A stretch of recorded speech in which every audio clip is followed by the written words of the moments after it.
আসসালামু আলাইকুম ওয়া রাহমাতুল্লাহ। প্রিয় শিক্ষার্থী, আজকে তোমাদের ক্যালকুলেটরের উপর দ্বিতীয় ভিডিও হতে যাচ্ছে, যেখানে আমরা দেখব যে কোনো ভগ্নাংশযুক্ত সংখ্যা যদি আমার কি থাকে, দশমিকে থাকে, তাহলে একে কীভাবে তুমি বাইনারি, অক্টাল, হেক্সাডেসিমাল এবং ডেসিমালে রূপান্তর করতে পারো সেটা দেখবো। অর্থাৎ ভগ্নাংশযুক্ত সংখ্যা আমরা এর আগের ভিডিওগুলোতে দেখেছি কীভাবে তুমি পূর্ণ সংখ্যাকে রূপান্তর করতে পারো। তারপরে দেখেছি অন্যান্য সংখ্যা অর্থাৎ বাইনারি, অক্টাল, হেক্সাডেসিমাল থেকে তুমি কীভাবে দশমিকে করা যায় সেটা আমরা দেখিয়েছি। তো আজকে হচ্ছে তৃতীয় ভিডিও, যেখানে আমরা দেখবো একটা দশমিক সংখ্যাকে তুমি অন্যান্য সংখ্যাকে কীভাবে রূপান্তর করতে পারো সেটা দেখবো। যদি ভিডিওটা তুমি শেষ পর্যন্ত দেখো তাহলে তোমার এখানে কোনো সমস্যা থাকবে না। এবং আমি তোমাদের সাজেস্ট করব, এই প্লেলিস্টে আমাদের সবগুলো ভিডিও দেওয়া থাকবে, শুধুমাত্র ক্যালকুলেটরের উপর তোমরা সেই ভিডিওগুলো দেখে নিবা। তাহলে চলো আমরা শুরু করে দিই।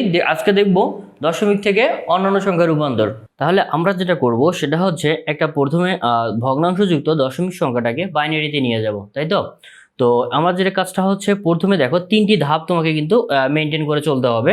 প্রথমে দেখা হচ্ছে প্রশ্নে যা আছে সেটা আগে তুলতে হবে। তাহলে আমরা কি করব, আমরা প্রশ্নে যে আছে সেটা সংখ্যাটাকে উঠাই। দেখো প্রশ্নে আছে কত, 5219। তাহলে আমরা 52.19 ঠিক সেম জিনিসটাই উঠাইলাম। দেন উঠানোর পর আমাকে কি বলছে, ইনটু দিতে হবে এবং যে যেতে হবে সেটা দিতে হবে। তাহলে ইনটু দিলাম, আমাকে যেতে হবে কোথায়, বাইনারিতে। আমি 2 দিলাম, তার উপর পাওয়ার কত দিতে বলছে, পাওয়ার দিতে বলছে 3, আমি পাওয়ার দিলাম হচ্ছে 3। আমি আবার বলছি, দেখো যে বেজে আছে দশমিক চিহ্ন সহ ওই সংখ্যাটা উঠালাম। উঠানোর পর আমি কি করব, এখানে গুণ চিহ্ন দিব, তারপরে যে বেজে যেতে হবে, আমাকে বাইনারিতে যেতে হবে। তাহলে বাইনারির জন্য আমি যদি 2 দিয়েছি এবং পাওয়ার দিতে হবে কত, 3, আমি 3 দিয়েছি। তাহলে এবার যদি আমরা কি করি, এবার ইকুয়াল প্রেস করব। আচ্ছা, ইকুয়াল প্রেস করলে আমার কি আছে, ওই সংখ্যাটাই আসতেছে, তাই তো? তাহলে এবার আমরা কি করব, মড চেঞ্জ করব। মডে একবার চাপ দিব, দিয়ে আমরা কোথায় যাব, বেস 3-তে যাব। তাহলে মড তুমি 2বার চাপ দিবা। তাহলে বেজের নিচে 3 আছে, আমি 3 প্রেস করলাম, দেখো ওই সংখ্যাটাই আছে। তাহলে আমার 2 নম্বর ধাপ শেষ। 3 নম্বর ধাপে হচ্ছে অ্যান্সার চাপ দিয়ে আমাকে ইকুয়াল চাপ দিতে হবে। তাহলে আমি অ্যান্সার চাপ দিলাম, ইকুয়ালে প্রেস করলাম, দেখো 417 আসছে। এখন যে বেজে যেতে হবে সেটা চাপ দিব। আমাকে যেতে বলছে কোথায়, যেতে হবে বাইনারিতে। তাহলে আমি এখানে দেখো এই যে BIN আছে, তাহলে আমি এটা প্রেস করলে বাইনারিতে চলে যাব। সমস্যা হচ্ছে এখানে ক্যালকুলেটরটা কি উঠবে না, ভগ্নাংশ সংখ্যাগুলো উঠবে না, অর্থাৎ দশমিক চিহ্ন উঠবে না। আমরা কি করব, 3 ঘর আগে আমরা কি করব, শূন্য দিব। এই যে 3 ঘর আগে যদি শূন্য দেই, তাহলে আমরা কি করব, সঠিক আনসারটা পেয়ে যাব। তো চলো আরেকটা আমি দেখাই, সেটা হচ্ছে দশমিক সংখ্যাটাকে তুমি কিভাবে অক্টালে নিয়ে যাবা। প্রথম ধাপ হচ্ছে প্রশ্নে যা আছে ওটাকে উঠাবো, তাই তো? তাহলে মড অবশ্যই আমাকে নর্মাল মোডে রাখতে হবে। তাহলে আমি নর্মাল মোডে রাখবো কিভাবে, এই যে মড একবার চেপে কম্পিটিশন মোডে গেলাম।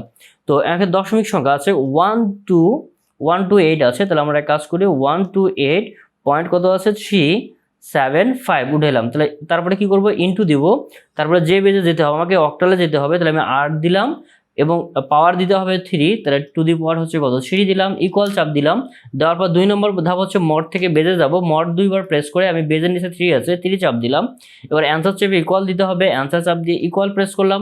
এখন যে বেজে যেতে হবে, আমাকে যেতে হবে অক্টালে। তাহলে দেখো যে এইখানে কি আছে, ও অক্টাল আছে, ও সিটি।